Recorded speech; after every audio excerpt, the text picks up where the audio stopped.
Hey, good morning. I'm Patricia Murphy. It's Friday. This is Seattle Now.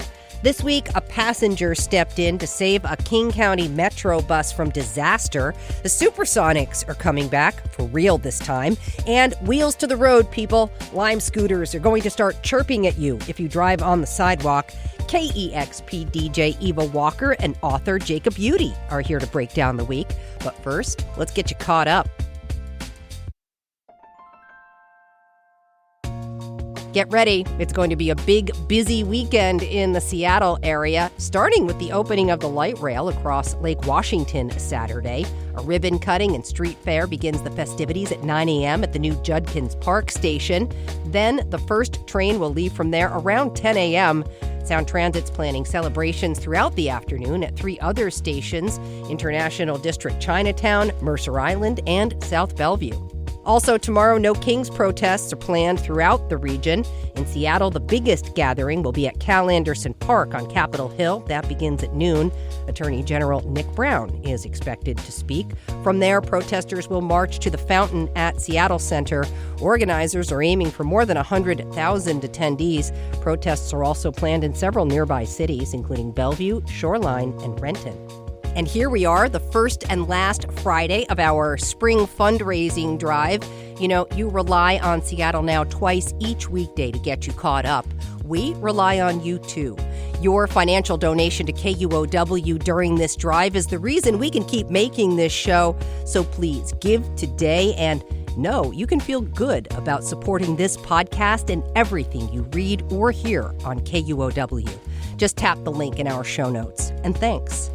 Check back for more headlines on tonight's episode of Seattle Now.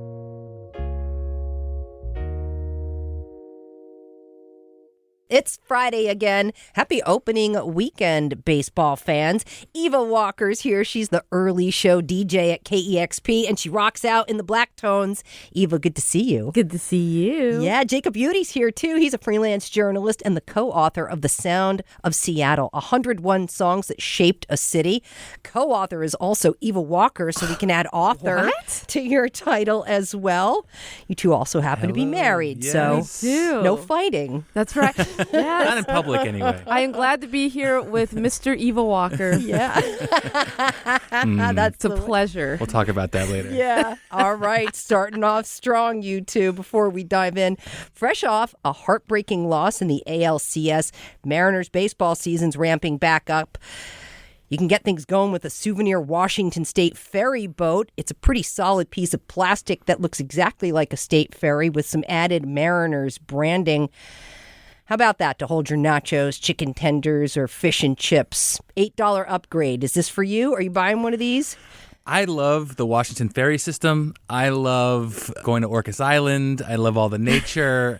I even love like the ice cream and the baseball helmets, and I love all of it. Yeah. But I have to be real at some point. Like, where's all this garbage going? Like, I'm sure you guys, everyone here has been to a baseball game, and when you leave the game, it's like a bomb went off, and there's like popcorn and just trash everywhere, and I don't know. Where does it stop? Do we need this? Can we not? I know I'm sort of putting a sour note on it, though. You know, it happens when we're at home watching TV. You know what pops into his brain? Like, Eva, you know this set? Where do you think all that goes in 20 years? Well, you're thinking hard about it. So I'm not surprised you answered like that. But I also don't disagree with that. It is a lot of trash. Once you take it home, though, what are you going to use it for? Think of a second use. Could you fill it with fruit? Could you put flowers spices, in it? herbs, Spices? pesto? Is it large enough to be like a fruit bowl? Yes, it's a whole boat. It's designed to hold your Mariner meal. It would be a during good the fruit game. bowl then. You know, seriously, I was thinking, napkin holder, popcorn. I guess if you can reuse it and repurpose it, then you've got the good fight in mind. Sure, a helmet. Get creative. This is just one of the new options coming to T-Mobile Park. You can get a Mariner Mousse, chocolate mousse, a pretzel pileup. This sounds good. It sounds like nachos, but it's actually pretzel bits. And of course, you can always get the chili lime toasted grasshoppers. Do you have a go-to Mariners food? The pizza. Oh, yeah. The Moto pizza. Moto. That's a thing. Yep. Mm-hmm. Yep. I'm a garlic fries guy, and I know it's simple, basic, but it's like the signature. It's a solid. Yeah. It's a solid. I get a little anxious about how much the food costs, so I try to plan ahead by eating a little bit so I don't get a little crazy. And you can bring food in. I didn't even know this. Hot dogs in plastic bags. What? And I'm like, what? You can just like bring a picnic in I didn't here? know that. I didn't know that either. Before we move on, are you excited or nervous for the season? Very excited. We have the highest expectations because we have the dubious, title of never making a World Series, which I hate and the team hates and everybody hates. Jake, you're on a roll. I just feel good. Well, so You don't good. like the souvenir. I know. Team's I know. not I'm sorry. performing. We're trying to start the season, I Jake. take them out of the house, and this is what we get. No, I'm also waving my fist to the cloud right now in the sky, yelling at it.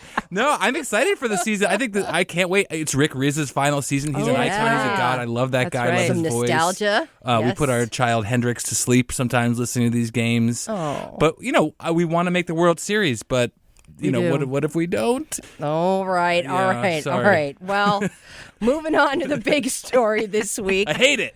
Don't stop me if you've heard this before, but the SuperSonics are coming back. Yes.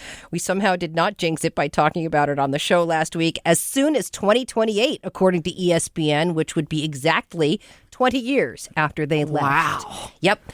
And as our own sports correspondent Vaughn Jones reported yesterday, while we've heard rumors and excitement around the Sonics coming back for years, at this point, this is a real major step towards making this a reality. We could even have an idea about who the new owners will be by the end of the year. Mm-hmm. So I got to ask both of you, are you the type of folks who have blocked out the SuperSonics return news because of past disappointment? How confident are you this time that it is real? I am one of those. I feel like it's been a roller coaster of emotions. I'm not the biggest sports fan in general. I am a proud bandwagon fan. So I was Trash talker. She loves the good trash I'm talk. really good Eva, at I trash know talking. I Trash liked you talking. for a Yeah, I'm reason. very, It's actually very good really at annoying. it. Very good at it. Shout out to Stankies in New York. Oh, no. But I am actually excited about the Sonics. Okay. This feels like the closest it's ever got. Yeah. I'm sure everyone agrees with that. But there's still this little bit of, I don't know. Show me the I'm a tickets. Seattle-lite. Show me Exactly. the jerseys. Exactly. Show me the team. Exactly. This is happening, which, is redundant because I've said this before to Eva and to other people, to anyone who will listen on the street, really. I have just talked about it every day for the past 20 years. But this is happening now. They wouldn't have had this type of vote. They wouldn't have singled out Seattle if it wasn't going to happen. It wouldn't happen. They So wouldn't do us this dirty? This Is that dirty. what you're After saying? 20 Because years, I But don't they know. did us Hey, I was dirty gonna by say- letting them go. I mean, is I'm that in the trying. past? I'm not sure. Yeah. 2 years going to go by pretty quick. The new Yeah. SuperSonic season It is. pretty soon. Tickets are going to be pretty expensive and Yes. hard to come by for that game. Yeah, especially because the team is going to cost $8 billion or whatever it is. So you got to make that up at some point. Who has to be in that inaugural game? Who has to be there for that inaugural game? Oh, the legends. Yeah. Okay. Gary Payton, Sean Kemp, Spencer Haywood, Xavier McDaniel, George Karl, probably Nate McMillan. All right, that's a lot of seats that fans can't get. So many legends. At least 2 years, though, between now and then to hustle for those tickets. Yes. All right, you ready to pull that old merch? Do you have old merch somewhere? Yes. Actually, Eva got me a great throwback Sonics sweatshirt. He never wears it. He's like waiting for the perfect It's like day. this brilliant to green, wear it. and I spill coffee everywhere. And if I ruin this sweatshirt, so opening day or the first day, Okay. I'll wear it. But yep, and my twin brother-in-law, who's Eva's brother, has a lot of jerseys that he puts on that I'm sure I'll borrow one of those. All right, well, and there's, of course, always an opportunity for new gear out there. Simply Yes. Seattle has already They're the best. loaded up with new Sonics Yes. shirts if you want to get going early. There's also, understandably, a lot of hostility towards the Oklahoma City Thunder. Yes. As a reminder, that's who stole the reigning Supersonics. champion Well, Thunder. that's who the last Supersonics team became after Clay Bennett moved them. What is going to be on the sign you bring to the first game the Thunder visit? I don't think I can say it on the Yeah, I radio. know. I was just thinking, OKC, my... Do FCC laws apply to this show? Okay. Hendrix is in the room. Oh, that's We got to right. keep Child. it clean.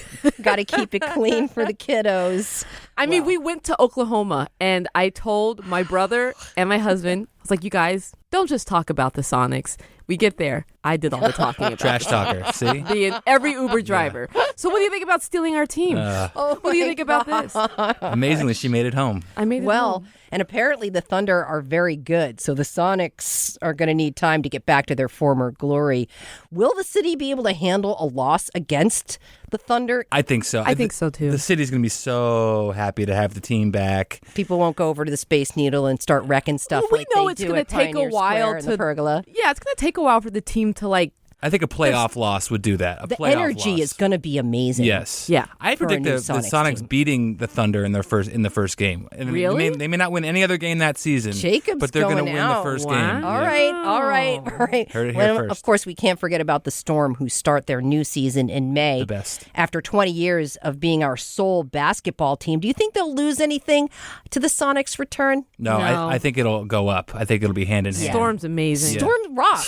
And they're complementary. You know, one season stops, Exactly. the other begins, and vice versa. Yeah. They're fantastic, but Yeah. I just know there's going to be a Sonics mania happening around Oh, here. Yeah.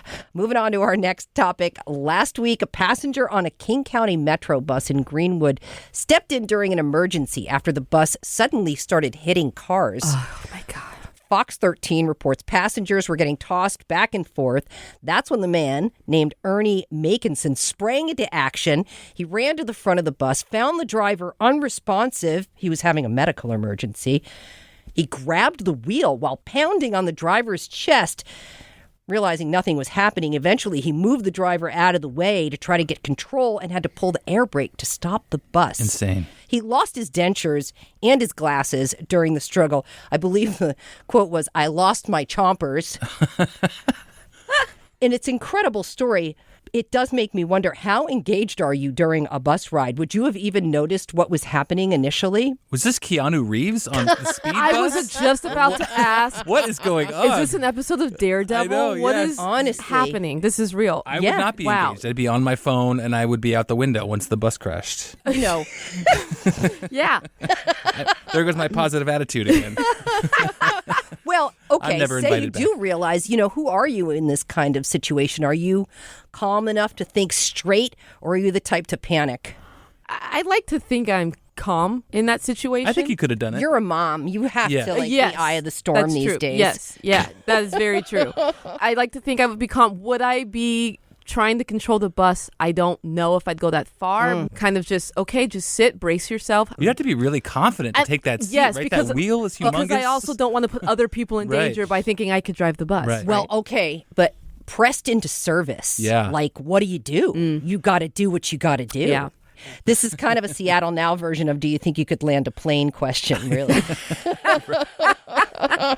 I am amazed at that this person jumped in. But as someone who was pressed into service a year or so ago in an emergency situation, all I was thinking was, I do not want to be the person doing this, but I have to be doing this. Wow. So there is something that kicks into gear. Yeah. There is something that No kicks pun into gear. intended. Yeah. Yeah. King County Metro has said they do appreciate Ernie's bravery and care deeply for riders and operators. They're awaiting his damage claim. He is a hero, and he says he's happy no one on the bus got hurt. But of course, the postscript here, no good deed goes unpunished. Uh-oh. While Ernie was saving the bus, somebody was robbing his backpack. Oh my God. He left his backpack because he was busy What? in an emergency, and someone stole the money. It is an episode of Daredevil. I know. The That's exactly Salvation what it is. Army gave him a place to stay. The police helped set him up with a cash app for donations. One time I was working in a restaurant and a person started choking and I had to get up and give them the Heimlich maneuver. Yeah. And I saved some part, saved it. It was like the chicken popped out of their throat. And I went back and continued my work. And I was like, I wonder what they're going to leave on the tip there. Like, what do you tip somebody who saved you with the Heimlich maneuver? And it was $5. And so I felt like my backpack was stolen that day too. Oh my gosh. Oh, boy. Yeah. Wow. Yeah. Me and Okay. Ernie understand each other. Really, really, really, the story's a I'm real so glad you reminder shared that. of how human the experience of taking transit really is. man. Bus drivers are just people trying to do their best and get everyone, where they need to be, and that guy in the back of the bus is just trying to rob you. I mean, it sounds exactly what the bus experience is. Yes. Really, exactly. It does not get more than that. All right. Speaking of transportation, heads up, micro commuters. If you're using a Lime scooter for your last mile, get used to staying on the street. That thing is going to start chirping at you for riding on the sidewalk.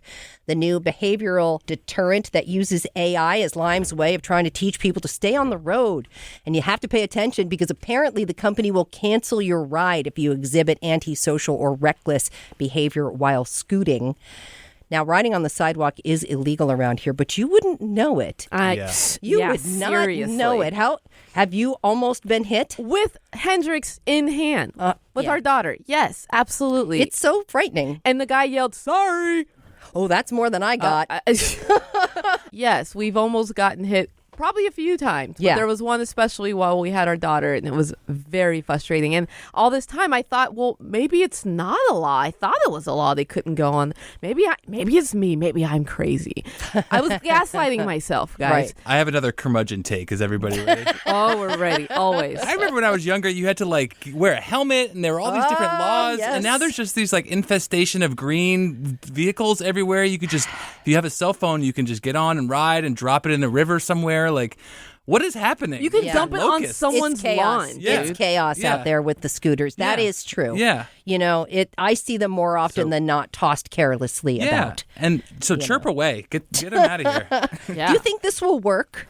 I think it will. If it's I hope loud it's enough. Yeah, I was gonna say I hope it's extremely loud and annoying and dreadful. I guess I kind of look at it like harm reduction for pedestrians and for riders, Yeah. right? Yeah. Because sidewalks aren't safe for scooters either. No. Seattle is aspirational when it comes Yes. to being a two-wheeled city. Yes. Seattle Times reports that 3,500 of our scooters will chirp by June 1st. The entire fleet will be converted by the end of the year. So Seattle's fleet of scooters is the first to get this conversion. We have proven ourselves to be pilot worthy in this area. Wow. Yes, of course. It's not the only thing Lime scooters are programmed to do in Seattle. At Seattle Center, they will lower their top speed to 8 miles an hour from 15. I didn't know that. And on the waterfront, they just stop. Wow. They're trying to keep them out of Puget Sound. Yeah. No. We found out last year that Seattle recorded nearly 10 million rides on Lime bikes and God. scooters. I know. I would have thought 100. I don't know. The 10 million. It's amazing. I wonder what makes them so popular. Do you think the number will go down once they start chirping? I wonder if they will actually have to kick some people off. Maybe they'll go up. Maybe they'll be like a novelty. Maybe people will sample it for rap songs. Now, after a certain amount of chirping, Does the bike it stop? cuts it off. It cuts right? your miles per hour down, and then if you continue with your bad behavior, they will cut you off. Wow. Cut you off. Sophisticated. Yeah. That's a good idea. Yeah, that's. Well, I hope I it could dig works that. because honestly, scooters are so darn unsafe, and I totally understand. They are fun. They are great for the last mile. I have used one to get home from the light rail to my house. They're great, but they are freaking unsafe. They are. And we need to do as much as we can Yeah, to protect riders and And pedestrians. for all of you responsible Lime scooter riders and Lime bike riders, No such thank thing. you. No such thing. Thank you. And Seattle, be better drivers also. It's not all just on the Lime, folks. It's true. No, you take your life and your lime into your own hands out there on the road. All yes. right, one last thing before we go. If you need a vacation but don't have a lot of time to do it, the Seattle Times has you covered. They sent reporter Jackie Variano out on a 17-hour cruise from Seattle to Vancouver, BC. One-day trips are apparently very rare in the cruising world.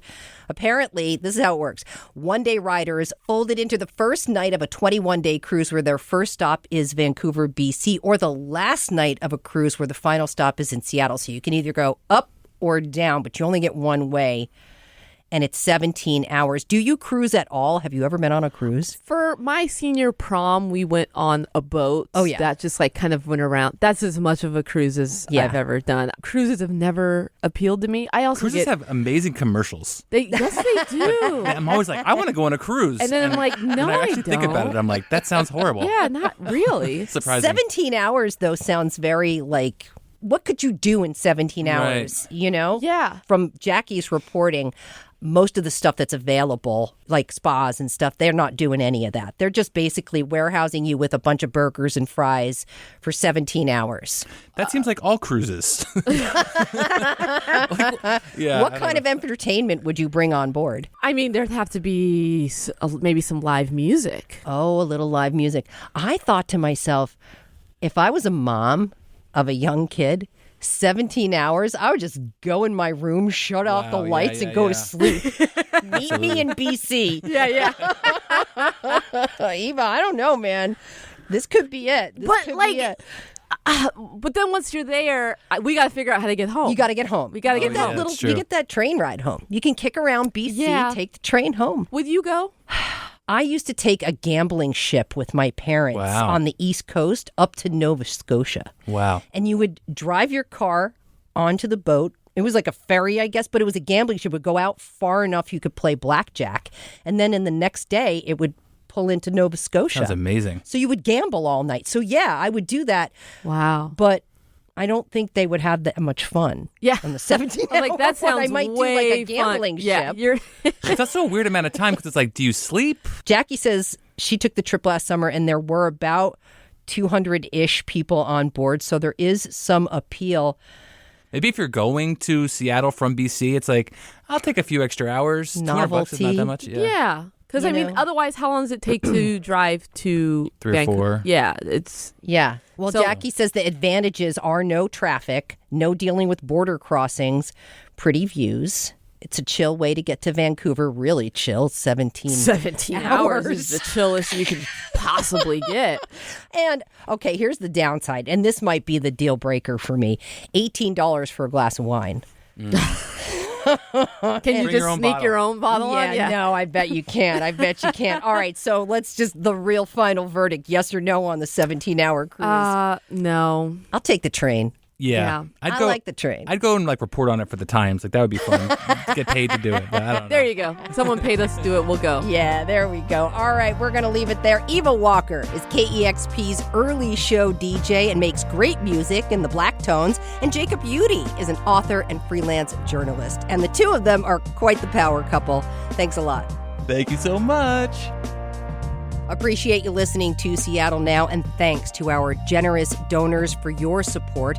Take a minute or even 17 hours to rate and review the show on your favorite podcast app, or share this episode with a friend. Today's episode was produced by Vaughn Jones and Brooklyn Jamerson Flowers. It was edited by Andy Hurst. Our production team also includes Caroline Chamberlain Gomez and Paige Browning. Greg Kramer does our theme music. Seattle Now and KUOW Public Radio are members of the NPR network. I'm Patricia Murphy. See you tonight for Evening Headlines.